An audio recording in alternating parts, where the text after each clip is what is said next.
দর্শক, এই মুহূর্তে ভোলা থেকে পিঠা মেলার খবর জানাতে যুক্ত হচ্ছেন প্রতিনিধি আরিফ হোসেন লিটন। লিটন, শীতের আমেজে পিঠা উৎসবের কি খবর রয়েছে আপনার কাছে, আর উৎসব কেমন উপভোগ করছেন সেখানকার মানুষ? সাবরিনা, ধন্যবাদ আপনাকে। সাবরিনা, আপনি জানেন যে বাঙালি জাতির ঐতিহ্যের বড় একটি অংশ জুড়ে আছে কিন্তু এই যে শীতের যে পিঠা, সে পিঠা উৎসব কালের পরিবর্তনে শহরের কাঠির যত উন্নত দিকে যাচ্ছে পিঠার ঐতিহ্যটা কিন্তু তেমনি হারিয়ে যাচ্ছিল। তারই ধারাবাহিকতাকে ধরে রাখার জন্য ভোলা জেলা প্রশাসনের আয়োজনে 3 দিন ব্যাপী, আজ থেকে টানা 3 দিনের পিঠা উৎসব চলবে। আমার সাথে আছেন এখানে ভোলা জেলার অতিরিক্ত জেলা প্রশাসক। আমি এখন তার কাছে জানতে চাইবো যে পিঠা উৎসব দিনে তাদের অনুভূতিটা কি। ধন্যবাদ। আপনারা জানেন যে বাঙালি সকল দেশে একটি ঐতিহ্যবাহী মিষ্টান্ন থাকে, এবং বাংলাদেশের কথা করে যদি আমরা চিন্তা করি তাহলে সেটা কিন্তু অবশ্যই পিঠা। এবং আমাদের জেলা প্রশাসন ভোলার পক্ষ থেকে সেই ঐতিহ্যটাকে সুন্দরভাবে উপস্থাপন করার জন্য 3 দিন ব্যাপী এই আন্তঃজেলা সাংস্কৃতিক উৎসব এবং পিঠা মেলার আয়োজন করা হয়েছে। এবং এখানে আমাদের বিভিন্ন উপজেলা থেকে যারা বিভিন্ন পিঠা প্রেমীরা তারা এখানে এসেছেন, পিঠা উৎসব উপভোগ করছেন, একই সাথে সাংস্কৃতিক উৎসবও তারা উপভোগ করছেন। আপনাদের সকলের সহযোগিতা আমরা আশা রাখি সুন্দরভাবে। ধন্যবাদ। আমরা ইতিমধ্যে দেখতে পাচ্ছি যে অনেক লোকের সমাগম হয়েছে এবং আমরা আশা রাখি আগামীতেও আমরা এই বছর একইভাবে এই পিঠা উৎসব চালু করবো। ধন্যবাদ। যেমনটি বলছিলেন যে এই মেলাকে বাঙালির ঐতিহ্যকে ধরে রাখার জন্য এই মেলাটি তারা চালু করেছেন। আমি আপনাকে আরেকটি স্টলে নিয়ে যেতে চাই। হ্যাঁ, স্টলে নিয়ে যেতে চাই। এখানে আসলে এই 100টি আইটেমের পিঠা কিন্তু মেলা জুড়ে রয়েছে। তো আমি একটি স্টলে আছি, এখানে জানতে চাইবো একজন আপনারা কি কি পিঠা নিয়ে আসছেন।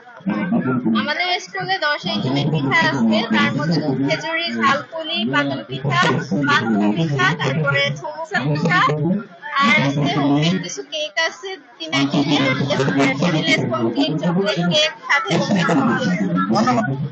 আরেকটি স্টলে নিয়ে যেতে চাই। সেখানে আসলে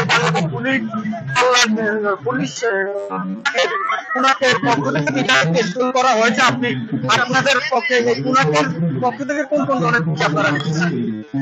নমস্কার, আমি মনিকা বিশ্বাস, আমি ভোলা জেলা পুলিশে কর্মরত আছি। এখানে আমাদের পুলিশ নারী কল্যাণ সমিতি থেকে আমাদের মাননীয় পুলিশ সুপার মহোদয়ের উদ্যোগে আমরা এখানে যে অংশগ্রহণ করছি, এখানে আমাদের 7 আইটেমের পিঠা আমরা এখানে আনছি। গোলাপ পিঠা, পুলি পিঠা, রসভরা পিঠা, লবঙ্গ পিঠা, পান্তুয়া পিঠা, পাকন পিঠা।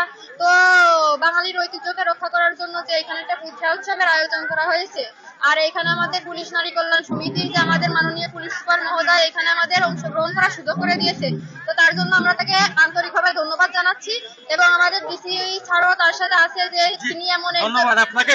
যেমন আপনাকে আমি আরো একজন দর্শনার্থী থেকে আপনাকে আমি জানতে চাইবো যে এই পিঠা উৎসবে এসে আপনার কাছে কেমন লাগছে? খুব ভালো লাগছে।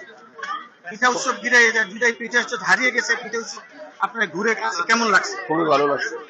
যেমনটা বলছিলেন যে পিঠা উৎসব ঘুরে এই দর্শনার্থী যারা রয়েছে তাদেরও কিন্তু অনেকটা ভালো লেগেছে। তো এখানে এই আয়োজককে ঘিরে যারা রয়েছেন, জেলা প্রশাসকের পক্ষ থেকে আয়োজন করা হয়েছে। এখানে ভোলা জেলা আওয়ামী লীগের সাধারণ সম্পাদক মনির হোসেন বিপ্লব সহ এবং জেলা পরিষদের চেয়ারম্যান আব্দুল মুন্তুলি সহ এবং ভোলা পুলিশ সুপার সকলে মিলে এই আয়োজনটি যাতে ভবিষ্যতে আরো ভালো করে চলে এবং যারা পিঠাকে নিয়ে স্বপ্ন দেখেন, পিঠার বাঙালির ঐতিহ্যকে ধরে রাখার জন্য এই ধারা অব্যাহত থাকবেন বলে আমাকে যেমনটা জানিয়েছেন। তো এই ছিল ভোলা থেকে পিঠা উৎসব নিয়ে আমার সর্বশেষ খবর।